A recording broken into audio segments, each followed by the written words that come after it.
जय हिंद। जैसा कि हम लोग आज राष्ट्रीय आय मापने की विधि को देखेंगे कि भारत में जीडीपी और राष्ट्रीय आय का मतलब है, यानी सकल घरेलू उत्पादन को भी समझेंगे और जीडीपी और जीएनपी को समझेंगे।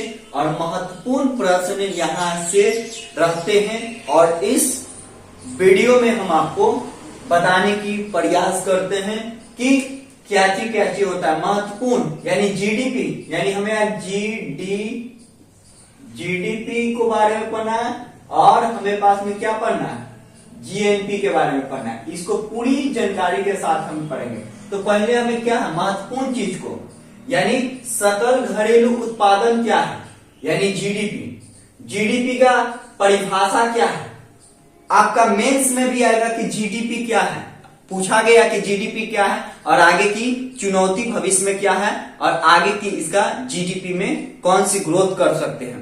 तो जैसा कि आप जानते हैं कि जीडीपी का अर्थ क्या होता है, हम लोग जीडीपी क्या होता है, तो देखिए भारत के अंदर, देखिए भारत के जो भी अंदर होंगे वो सभी को जो होंगे जीडीपी में आएंगे, यानी देश की भौगोलिक सीमा, यानी भारत के 28 राज्य 8 केंद्रीय शासित प्रदेश के मिलाकर क्या बनेगा, यानी पूरे भारत को हमारे पास में भौगोलिक यानी सीमा को कोची के अंदर में जो भी उत्पादन हो रहा है, यानी देश के भौगोलिक सीमा के अंदर जो कुछ भी उत्पादन हो रहा है उसे क्या कहते हैं, जीडीपी में कहते हैं। तो याद रखिएगा कि भारत में कहीं पर भी अगर उत्पादन हो रही है तो जीडीपी में बोलेंगे, यानी भारत की भौगोलिक स्थिति में जो भी अंदर में उत्पादन हो रही है, यानी भौगोलिक यानी सीमा के अंदर, यानी भारत की सीमा के अंदर,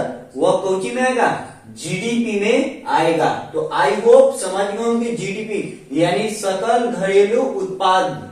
ये आपको परिभाषा भी याद हो गया और आपसे पूछा भी जाएगा कि देश की भौगोलिक सीमा के अंदर जो उत्पादन होता है उसे जीडीपी में कन्वर्ट करते हैं कि जीएनपी में, तो ऑब्जेक्टिव में क्या मानिएगा, जीडीपी में, यानी जीडीपी में यानी सकल घरेलू उत्पादन। यही हमारे इंपॉर्टेंट टॉपिक था।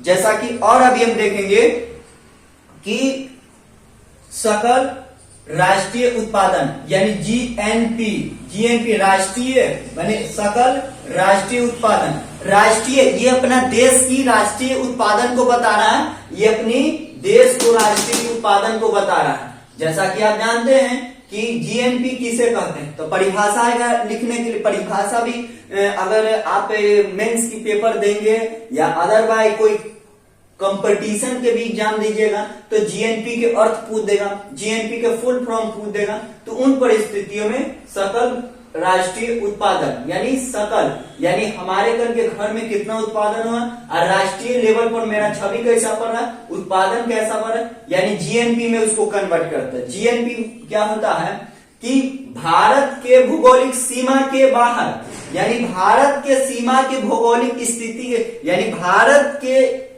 सीमा के बाहर जो उत्पादन हो रहा है उसे क्या कहते हैं, जीएनपी में। यानी भारत के कंपनी माने भारत के जो टाटा अंबानी है, चाहे जितना भी करो, ये विदेश में भी फैक्ट्री लगाए होंगे, तो वो व्यक्ति फैक्ट्री लगाएंगे तो जीडीपी में तो नहीं होगा, जीएनपी में होगा, राष्ट्रीय यानी सकल राष्ट्रीय उत्पादन में उसको कन्वर्ट करेंगे। फिर आपको हम समझाने की प्रयास कर रहे हैं कि जीएनपी का मतलब क्या होता है कि देखिए देश के सीमा भौगोलिक के बाहर जो भी उत्पादन हो रही है उसे क्या होता है, जीएनपी में कन्वर्ट करते हैं, यानी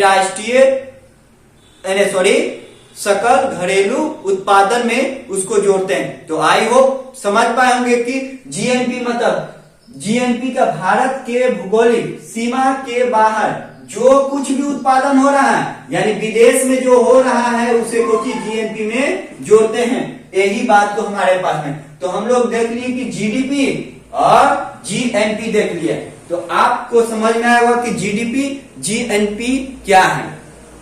तो अब इन परिस्थितियों को भी समझाना है कि जीडीपी और जीएनपी जब बराबर हो गया, क्वेश्चन पूछा है कि जब जीडीपी और क्या होगा, एक मिनट, तो जीडीपी जीएनपी अगर दोनों बराबर हो गया, न निर्यात होगा न आयात होगा। तो उस परिदृश्य में आपको पूछा जाएगा कि जब जीडीपी और जीडीपी बराबर हो सकता है, जीएनपी बराबर न तो निर्यात होगा न आयात होगा। ये पूछा गया क्वेश्चन लगभग बिहार, ये कोई एग्जाम में, स्टेट पीसीएस के एग्जाम में पूछा गया कि जब जीडीपी और जीएनपी बराबर होगा, न निर्यात होगा न आयात होगा, आधार वर्ष कब माने जाता है जीडीपी के?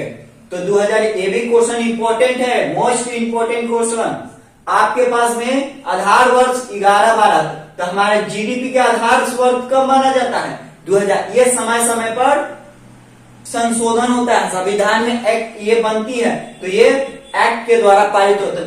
आधार वर्ष 2011 ये समय समय पर चेंजिंग होता है, लेकिन आधार वर्ष कब से माना जाता है? 11 से 12 आर्थिक आंकड़ों की स्थिति देता है, यानी भारत की स्थिति क्या है, ये 11-12 से पता चलता है कि वहां से आंकड़ा क्या है। तो अभी भी इसको डेटा को चेंज करना चाहिए, ये सरकार के सामने है। तो 11-12 आर्थिक आंकड़ों की स्थिति को हमें आकलन देता है कि भारत की स्थिति क्या है। और समान वर्ष के आधार पर, यानी हरेक वर्ष के अंतराल पर, जैसे 22-23 वाला होगा, तो इसको कुछ होगा, इसका आधार वर्ष कब माना जाता है? 11-12 से दी जाती है। तो आई होप आपको समझ में आ चुका होगा। अब देखेंगे महत्वपूर्ण शब्द, जैसा कि सकल, हम लोग आज देख किए थे कि सकल का मूल्य मतलब क्या होगा? मूल्य, सॉरी मिस्टेक से लिखा गया, मूल्य। और शुद्ध करता है, यानी शुद्ध कौन करेगा? यही दो को हमें समझना है कि जीडीपी और जीएनपी अंतिम जो वस्तु होगा, इसका मूल्य अंतिम वस्तु। अंतिम वस्तु का मतलब क्या होगा कि कोई चीज का अंतिम में उसको में कन्वर्ट करेंगे, यानी अंतिम तक, यानी मूल्य ह्रास। मान के चले कि आप पंखा लिए ना, 1000 के रुपया ले, 1000 के पंखा नहीं, अभी 1500 का पंखा आता है, ओके, तूफान का पंखा 1500 में आता है। तो 1500 रुपया में आप लिए हैं, तो बताइए कि जीडीपी क्या था? जीडीपी में यहां पर में इसका मूल्य ह्रास होगा कि नहीं होगा? अब पंखा चलेगा तो उसका कुछ कीमत कम होगा कि बढ़ेगा? तो आप बताइएगा ना कि उसकी कीमत रिस जाएगा, वो खराब हो जाएगा। तो ये जीडीपी में मूल्य ह्रास भी हो सकता है। जैसे आप गाड़ी लिए, तो गाड़ी लीजिए 4 व्हीलर के 5 करोड़ के, 4 व्हीलर 8-9 लाख रुपया के तो होता ज्यादा होती है। तो उन कंडीशन में भी आप क्या करिएगा कि मूल्य ह्रास होगा कि नहीं? जैसे ही आप लीजिएगा, रोड पर आएगा, उसका इंजन सब हो जाता है, तो उससे क्या होगा? अंतिम में इसको कुछ होता है, मूल्य ह्रास भी हो जाता है। कोई भी अगर सामान उत्पादन कर रहे हैं तो उसका मूल्य होगा।